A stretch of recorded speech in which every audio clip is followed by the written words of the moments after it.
নমস্কাৰ সকলোকে। আজি ৰাতিপুৱাই আৰম্ভ কৰিছোঁ এটা ধুনীয়া নতুন মিনি ব্লগৰ সৈতে।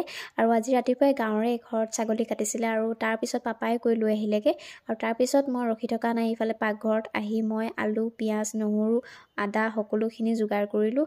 আৰু পাপাই যিহেতু ক'লে যে আজি ছাগলী মাংসকণ তুমি নিজেই বনাবা আৰু তোমাৰ হাতেৰে খাবলৈ মন গৈছে, আৰু সেইবাবে মই ইপিনে পাকঘৰত সোমাই দেখিছেনে বাৰু একদম ব্যস্ত হৈ গ'লোঁ। তেন্তে ব'লক আজি আৰম্ভ কৰোঁ ছাগলী মাংসৰ ৰেচিপি।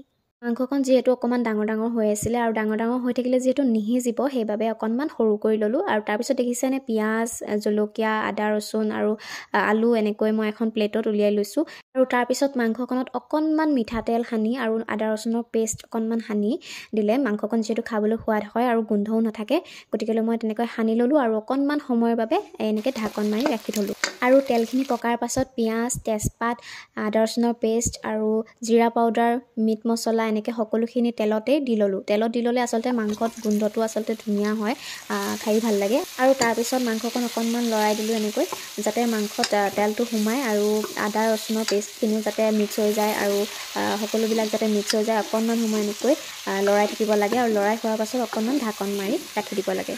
আৰু মাংসকণ ৰঙচুৱা হোৱাৰ পিছত আলু দি দিলোঁ। লগতে এটা চৌকাত এইফালে দেখিছেনে গৰম পানীৰ কেটলি এটাও বহাই থৈছোঁ, কাৰণ মাংস যিহেতু অকণমান হোৱাৰ পিছত ৰঙচুৱা হোৱাৰ পিছত গৰম পানী অকণমান দি দিব লাগিব। আৰু অকণমান যেতিয়া লাগি ধৰো হয়, তেতিয়াই মানে আচলতে অকণমান গৰম পানী দি দিব লাগে, তেতিয়া ভাল লাগে খাই। আৰু এই দেখিছে গৰম পানী দি দিলোঁ, ধুনীয়াকৈ উতলিছে। আৰু তাৰপিছত ঢাকনখন মাৰি অকণমান সময় ৰাখিব লাগিব। ছাগলীৰ মাংস বনালে সদায় গোন্ধ এটা ওলায়, নহয়নে? সেইবাবে মই গোন্ধ যাবৰ কাৰণে নৰসিংহ পাত কেইটামানো দি দিছোঁ। নৰসিংহ পাতকেইটা দি দিয়াৰ লগে লগে বৰ ধুনীয়া গোন্ধ এটা ওলাইছে, আৰু সেইবাবে মই নৰসিংহ পাত ব্যৱহাৰ কৰিছোঁ। আপোনালোকেও এই ৰেচিপিটো চাই এইটো পাত ব্যৱহাৰ কৰিব পাৰে। গৰম পানীখিনি যে দি দিছিলোঁ, তাৰপিছত এই উতলনটো আহিছে দেখিছেনে? তাৰপিছতে মই পিঁয়াজৰ পাত দি দিলোঁ।